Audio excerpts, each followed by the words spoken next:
This 57 Chevy isn't a funny car, and it's not a Pro Stocker or a Pro Mod. It's not even a bracket car. So what is it? Just watch.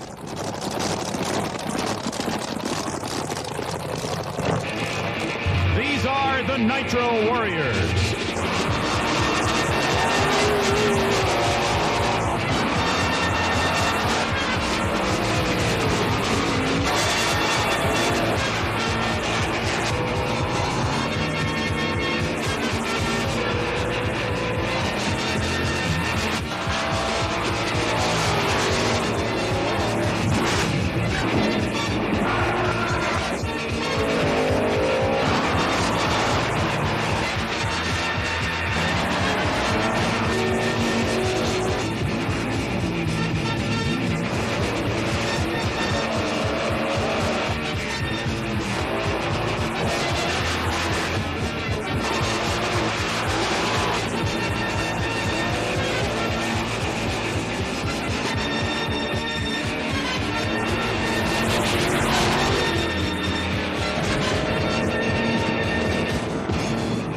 Oh, I love it.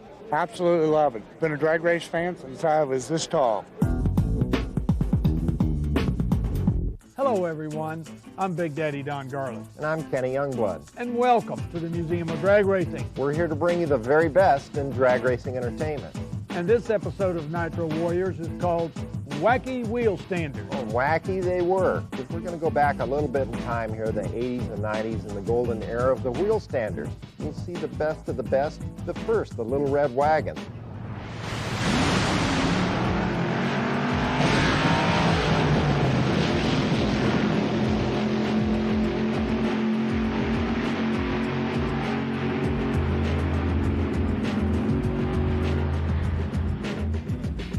Big, apart from the serious race cars in drag racing, the funny cars and fuel dragsters, people who've never been to a drag strip might not know that there's a whole nother realm of what we call exhibition cars.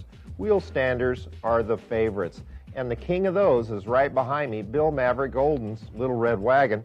Now, Maverick really invented the Wheelstander, didn't he? He was the first guy to do that. He was the first guy to do it, but it wasn't what we say invented. It was stumbled upon, and that's quite a story in itself. He came to my shop, and he was going to get this car that we were building for him by Dodge. They had contracted us to build this supercharged rear-engine Dart. This was a serious race car. This was to really go racing, right. In other words, instead of the engine being way up front where the wheels would spin all the time, we put the engine in the back right up against the rear, high gear only. Maverick took one look at that Dart and said, I ain't getting in that car, got on a plane, flew to Detroit, went to Dick Bransoner's shop, and they were building one of these little trucks. And he called Chrysler, and they said, well, if you want that truck, you can have that one. But it wasn't a Wheelstander yet. Oh, no, this was a real race truck. And the engine was in the bed to put the weight on the rear wheel so that they could have supercharged and be really powerful and get the tires to not spin. So, Kenny, they go out to the local airport, make a couple of runs, and it just keeps coming up in the front, and they're waiting it won't go down. Finally, Maverick says, you know, maybe I could make some kind of a device that we could steer it with it up, and this thing would really be a trick thing, and people would pay money to see it. And the rest is history. Okay, here we go in the first round of the Wheelstander action. We got a Dodge truck taking on a Volkswagen. Well, a 1957 Volkswagen, Danny Bermer. It's a beautiful machine, and I'll tell you what, this 1957 Volkswagen never thought it would have a life like this. His competition is going to be the king of the Wheelstanders, Bill Maverick Golden. Out of Oklahoma, the infamous Little Red Wagon, without a doubt. The legendary chuck wagon of dragster Danny Bermer's got his work cut out for him here. While the heat is being put to the motor of Maverick Golden. I'll tell you what, he's been racing this machine a long time. Experience definitely goes to the near lane. Check that wheelie out. That's a big, wild, top fuel wing on the back.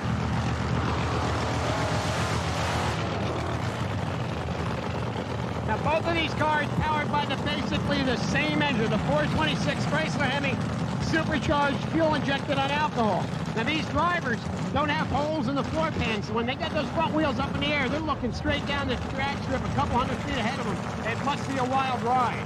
Well, working the brakes, all they have to steer the vehicle is rear wheel brakes, and they're pulling one lever at a time and hoping that baby's going straight and eliminating the competition.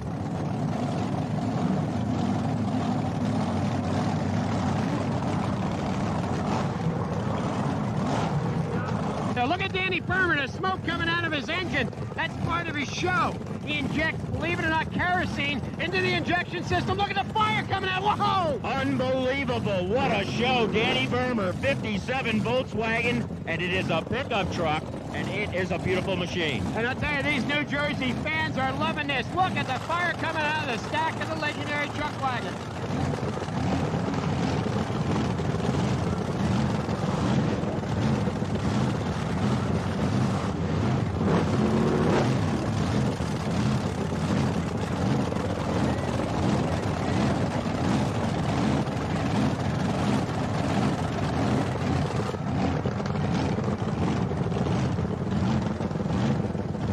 Maverick, when I met him, he was a pure racer in 1962, Green Valley, Texas. He showed up there with his 62 Dodge racing, and I showed up with my 62 Dodge, and we actually raced in the eliminations at Superstock. He had no intentions of ever being an exhibition person. He wanted to race and win races, but that Wheelstander changed his whole life. Yeah, this is my little red wagon. I've been working on this baby for about 25 years. I got into this wheel standing after my AFX days back in 1964, and Dodge wanted me to shoot a commercial with them and use this new little red wagon to see how it would work. So we drove it for them. It was scary. We done wheelies and never knew that they was going to be so popular. Everybody and his brother wanted to do, to get the Wheelstand show on their track. So anyway, now there's a bunch of Wheelstand drivers. Then, of course, there was only me, and I started. I'm Bill Maverick Golden. I hope a lot of you know me by now.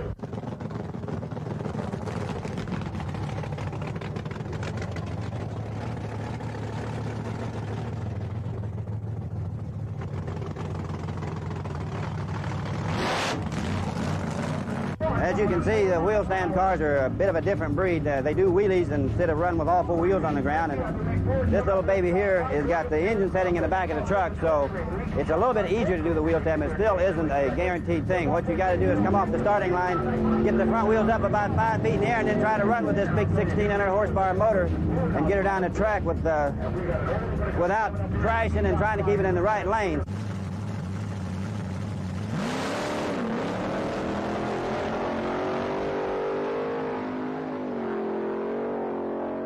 Whenever I'm driving a little red wagon down the quarter mile and I want to make a directional change, I'll reach over and grab this right-hand brake, and this sounds easy, believe me, it isn't. At 130 miles an hour, I'll grab this right-hand brake. If I need to go to the right, if I need to go to the left, I'll grab this. This is the parachute release. When I need to pull the parachute release, I grab this and I shove it forward about 3 inches. That lets the parachute out in the back, and if everything's going all right, we can bring her safely down and get ready for the next run. This is my shifter. We're in neutral. I take off in second gear, about 8th mile down the track. I hit high gear. Sometimes you don't even have one hand on the steering wheel. You're just flying down the drag strip at 125 to 130 miles an hour. You get on the big end, you jerk her back into neutral, you push your parachute. You've guided it with the brakes, hopefully not too much. The engine's still running, the transmission's all right, the rear's okay, and you're ready for the next round. So that's the way you do it in the racing business. Only 24 hours a day is all it takes, and you can be a racer just like that. The call for this round of Wheelstander competition for the Little Red Wagon.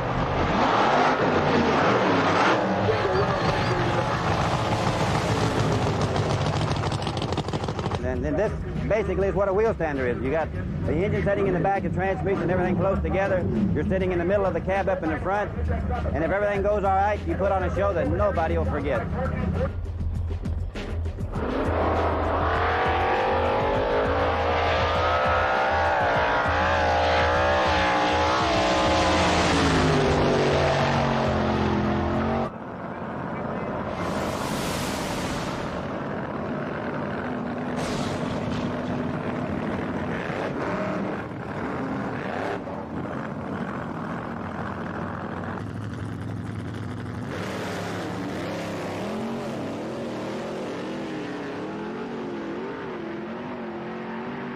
The father and son team of Jack and Toby Ermentrout were two of the most active Wheelstanders on the East Coast in the 80s and 90s.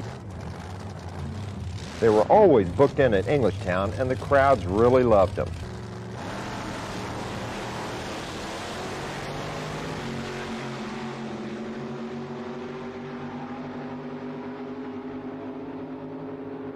In this next segment, we're going to see something totally different as Jack and Toby Ermintrout, who were regulars at Englishtown Raceway Park with their Wheelstanders, decide to link the two cars together with an iron bar and have a Wheelstander tug-of-war. It wasn't as though the Wheelstanders weren't popular anyway. I mean, the kids just loved them. Anytime they went down the racetrack, they were just screaming and hollering. So now this ought to really perk them up. This is something else. What we're about to do here is a tug-of-war. As you can see, both cars are hooked together with a solid steel bar. What we'll do is get in the cars, fire them up, put them in gear, step on the gas, and whoever pulls, who's the winner. How dangerous is this? Yeah, I don't know. Depends on how far the parts fly. To get ready, Toby puts traction compound on the track so the cars will create plumes of smoke. Then some more right under the rear wheels.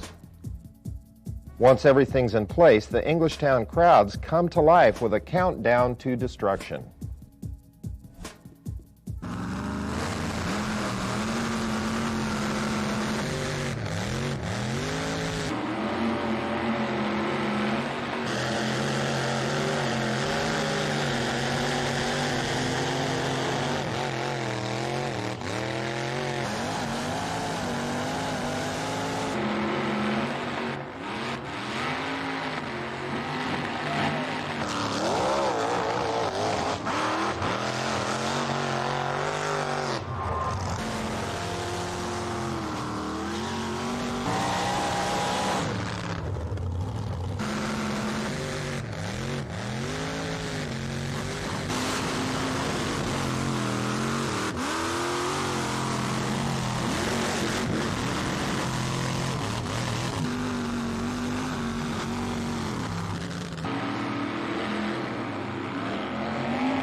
That's Toby jumping out of the windwalker to make sure his dad is okay. Of course he is.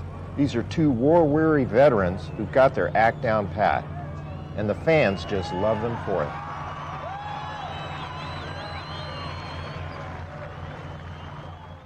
Well, Big, when Bill took the little red wagon out to the racetrack, what was the reaction from the fans? Well, I might add that this is the original one behind us here, and the fans weren't ready for it because no one announced there was going to be a wheel stand or anything like that. No one had ever seen one.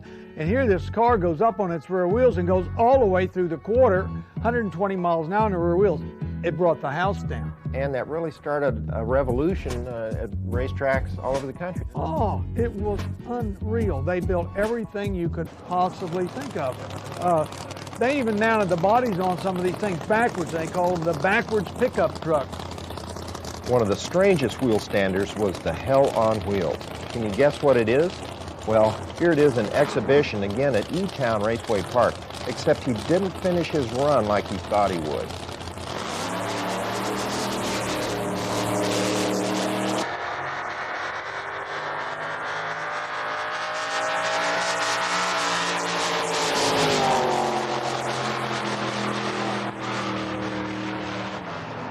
Of course, he went down gently, and the Englishtown safety crew was on the scene immediately. No matter how wild they look, these cars are generally pretty safe.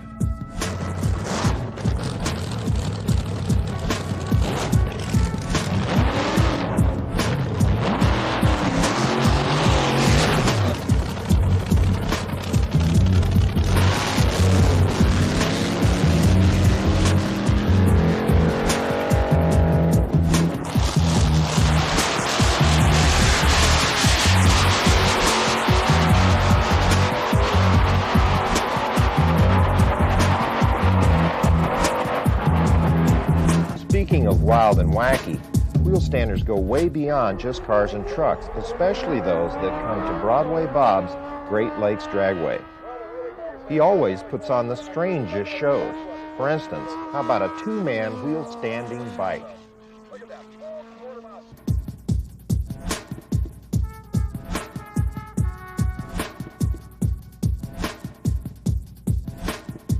most incredible wheel stander I ever saw was Richard Schroeder's dually. Here's this huge crew cab with two blown big blocks in the bed spitting out fire and flames. Then Richard comes out driving just as easy as you please and thrills the crowds in the Great Lakes stand.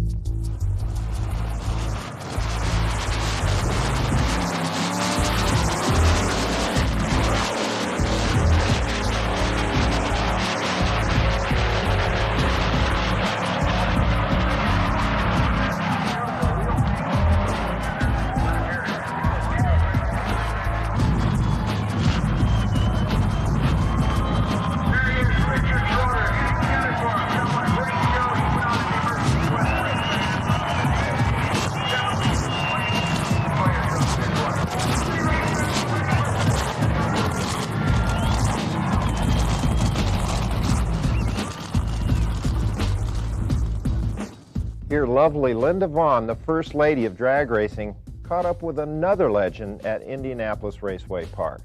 Hi, y'all. I'm Linda Vaughn, and I'm here with Bob Riggle, the driver of the famous Hurst Hemi Underglass. Hey, Bob, tell me something about the Hurst Hemi Underglass, because a lot of folks out there like to know all about it. What size engine, how fast you run, what you do. Well, it's a 1966 Plymouth Barracuda with a 426 Hemi in the rear seat underneath the glass. That's where the name comes, the Hemi Underglass. It has a automatic transmission, does wheel stands a full quarter mile, anywhere from 11 seconds to 13 seconds at 125 miles an hour. And the car was started, of course, you know, back in 1965 with George Hurst at the Hurst plant. And I worked for them and built the cars for them and then eventually drove the cars for them. One of the best drivers in the whole business right here, Bob Riggle. Hurst Hemi Underglass.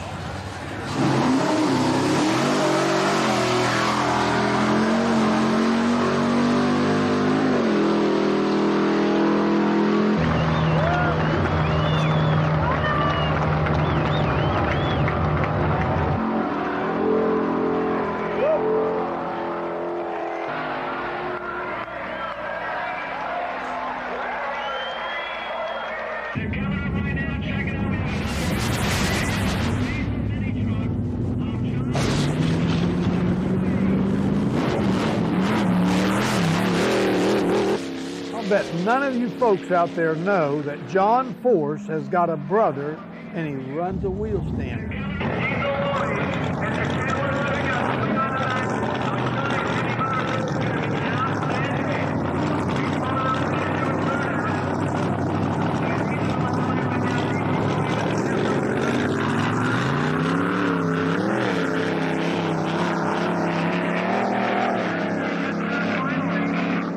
The unique thing about this car is that it gets up on the rear wheels and bounces when he takes off. Bounces? Explain that to you. What do you mean? Well, take a look at this rare footage of Diesel Louis in his wheel stander at Englishtown Raceway Park. Okay, now here we go with one of the wildest wheel standards of all time. This is Diesel Louis Force. This is Johnny Force's older brother. Now, he doesn't drive a nitro funny car like John does. He has the most unusual drag racing vehicle there is. It's a 1953 Kenworth, powered by a big block Chevrolet. The motor mounted in the truck backwards in the back where the thick wheels should be, again for that all-important weight transfer. Now, it's a very unusual car. Diesel Louis from California. This is his first East Coast appearance out here at Englishtown for the Kmart Polaroid US All-Pro Championships.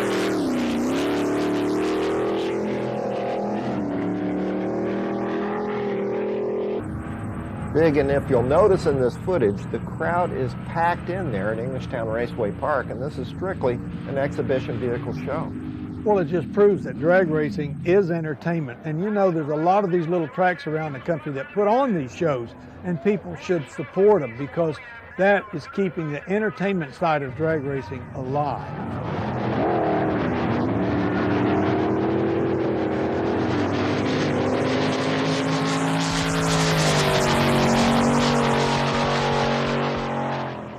Louis looked like he was having more fun than anything else, bouncing all over the track. But I'll tell you this much, the Englishtown fans like that rig more than any other. It seems like the Forces have a knack for entertaining the crowd. That's Diesel Louis Force out of Yorba Linda, California, the sport's only wheel-standing Kenworth-bodied machine. the most unusual wheel stander ever seen in the sport of drag racing, let me tell you. So Wheelstander vehicles are specially constructed to do just what they do. And actually, how do they make these cars do this? Well, they put a lot of weight on the back, a lot of power, not much weight on the front, and even the tailgates and the backs of them are weighted. And then, of course, to get those beautiful sparks, they have titanium blocks on the skid bars, and that makes the show what you see. On top of that, they have two-wheel rear steering brakes up in the driver's compartment. And how the heck does the guy see? Well, on some of the vehicles, they have windows cut right in the floor so they can see out. And, of course, like in the Little Red Wagon, he's set high enough in the car, he can actually see out through the windshield. Well, that's got to be quite a ride. Have you ever thought about building one? No, I don't care to go down on two wheels.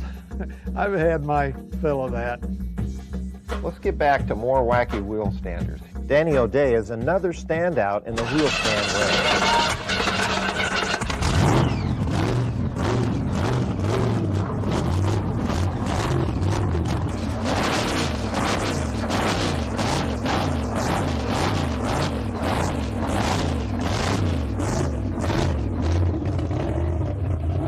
He gets himself strapped in and fires up his little wind-up pickup. That's a mock wind-up key in the bed behind the engine. Danny's trademark on all his trucks.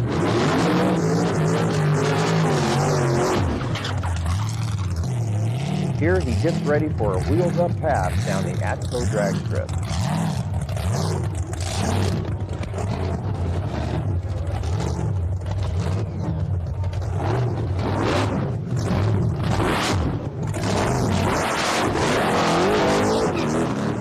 All wheel standers have their own style, but they all pretty much follow the same procedures. First, they do a little burnout, then chirp down the track to get the crowd's attention. Danny gets lined up for a single and waits for the tree.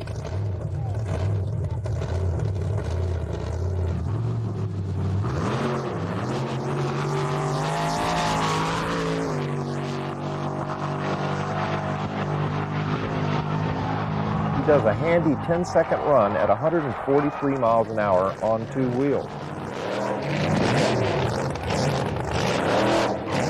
This is an earlier version of Danny's string of wind-up pickups. It's an El Camino, doing its thing at New England Dragway in 1986. Here, Danny lines up against Toby Ermintrout, the Hollywood Kid, for a blast down the New England track.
We traveled down a quarter mile and the speeds exceeding 130 miles per hour on the rear wheels only.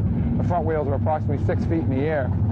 I've held national records 3 or 4 times with my Young American car, the Monza body, and Jim Curtis has set a few with my other car, the Superbug. These cars are tube chassis type, almost like a rear engine funny car.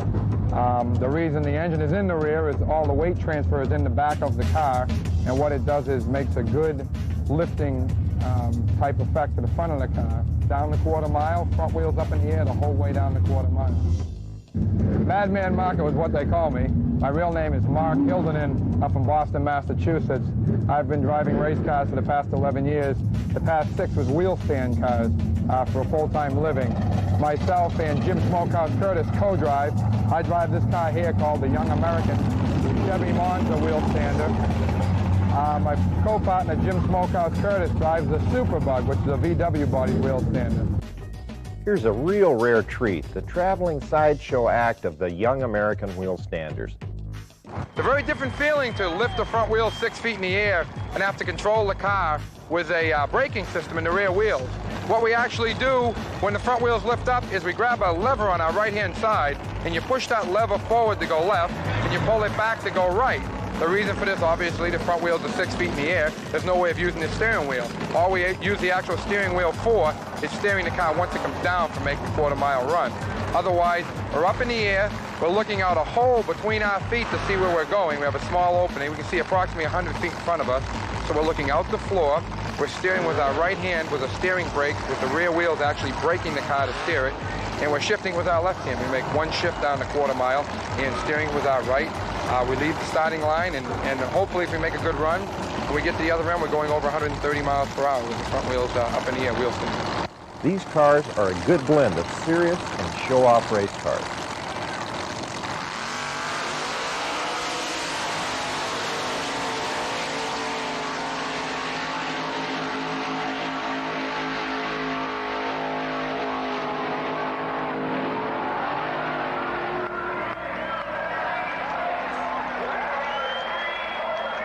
The way that these cars spark, they have what they call titanium plates on the end of the wheelie bars. The wheelie bars are here that come out the back of the car, and here we have plates of titanium, and as they're breaking off, these pieces of titanium are very hot, and it's a very, very bright white spark, and as they're going off into the air, they're burning up, and it's a very bright white spark, and that's the reason we use the type of metal titanium, just as part of our show. Wheelstanders and exhibition cars in general are a real testimonial to the creativity of racers. There's no telling what they're going to come up with. That's exactly right. Creativity is the hallmark of drag racers. They want to make something new and different every time. In fact, today, I think that's one of the things wrong with Top Fuel. It's stagnant. Nobody's making anything new and different. Does the term cookie cutter cars ring a bell? Oh, that's exactly what they are.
Another real popular driver was Ed the Outlaw Jones. He took entertainment to the max. He built a beautiful stagecoach reproduction wheel stander as well as this gorgeous fire truck.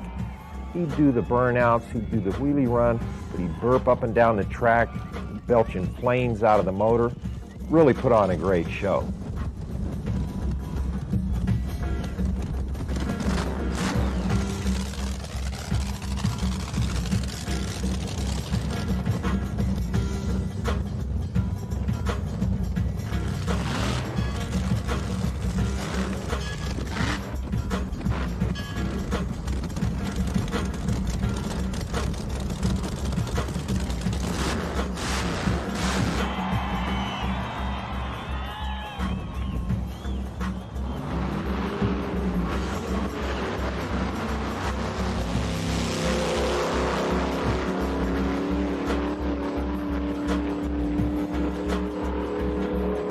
There goes Ed the Outlaw, wheels up, sparks flying on a good run down the track, running it all the way through the lights on two wheels.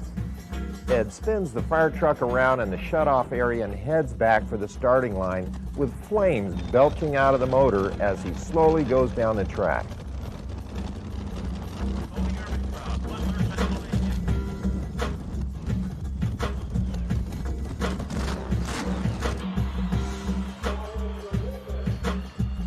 Ed stops the truck in front of the tower, jumps out, and works the fans into a frenzy. From out of the back of the truck, he pulls a big box, and they know what's coming next. Ed goes over to the fence and starts handing out that candy. The fans just love this act for more than one reason.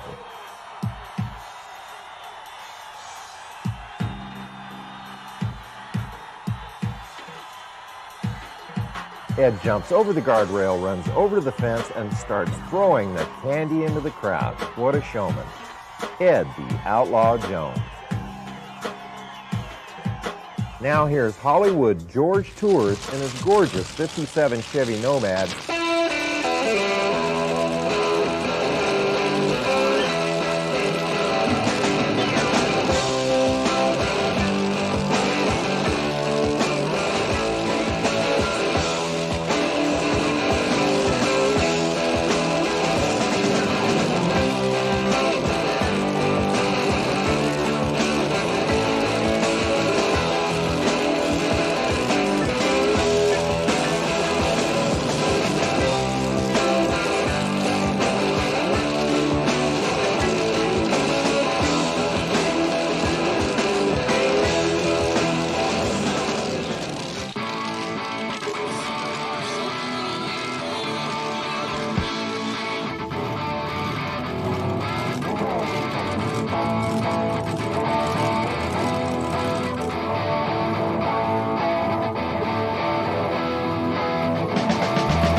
Down the quarter mile, I use the left and right steering brakes in the car, let go of the steering wheel, forget everything you've ever known about drag racing. No steering wheel whatsoever is used. It has a Turbo 400 transmission by Darrell Young Racing Transmissions, and it's like flying an aircraft, just like piloting a jumbo jet down the quarter mile.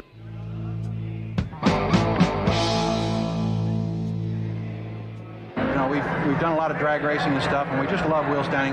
Myself, once I took my first ride in a wheel stander, it's all over. You can't do anything else but.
My name's George Tours. This is my lovely wife, Barbara Tours.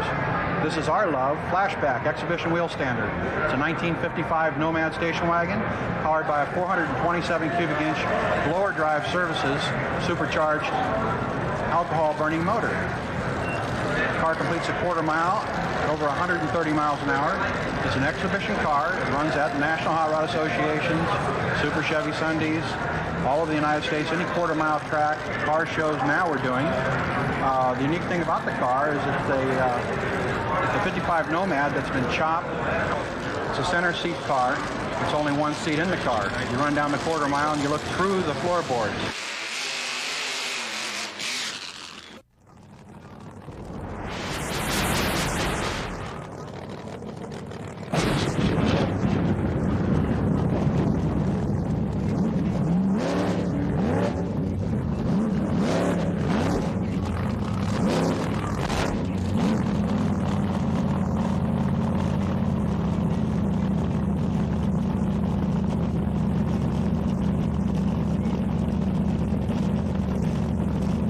Here's Jack and Toby Ermintrout at Englishtown again with some really classic footage from about 1986.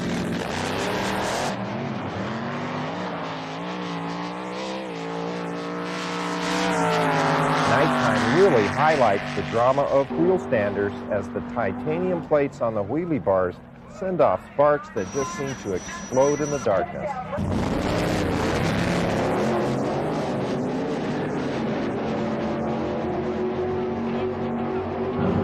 Called Wheelstanders are the darlings of the exhibition set for drag racing. Basically a funny car, fiberglass body, tube chassis, with the engine mounted in the back. And that can give a lot more weight transfer so that the drivers can carry those front wheels up in the air as they go down the track. Both cars, again, powered by the same basic motor you see in an alcohol funny car. About 500 cubic inches, supercharged, fuel injected on methanol alcohol as the fuel. Down there you go, look at those tailspins shooting showers of sparks. They even set the track on fire as they go on down. 979 for Toby, he takes a win.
1976, we started sketching out on a pad a twin-engine dually Wheelstander, 4-door crew cab, and everybody said we couldn't do it. And kind of like a little bit like Garless, you know, you say you can't do it, well, we'll try it, you know, and we did. We built it.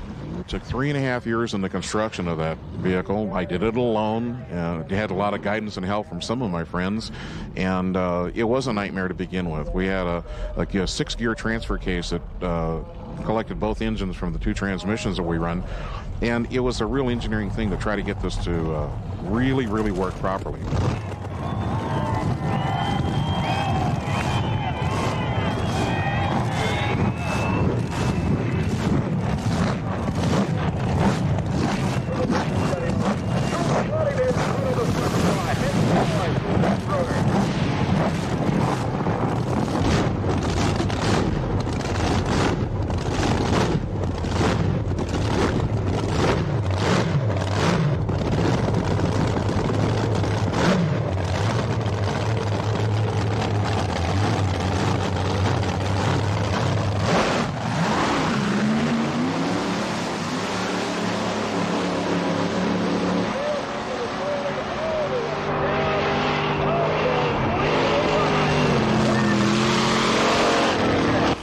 Banner Brothers in LaFontaine, Indiana, were the ones that discovered the right tooth pitch on the gears to make it work.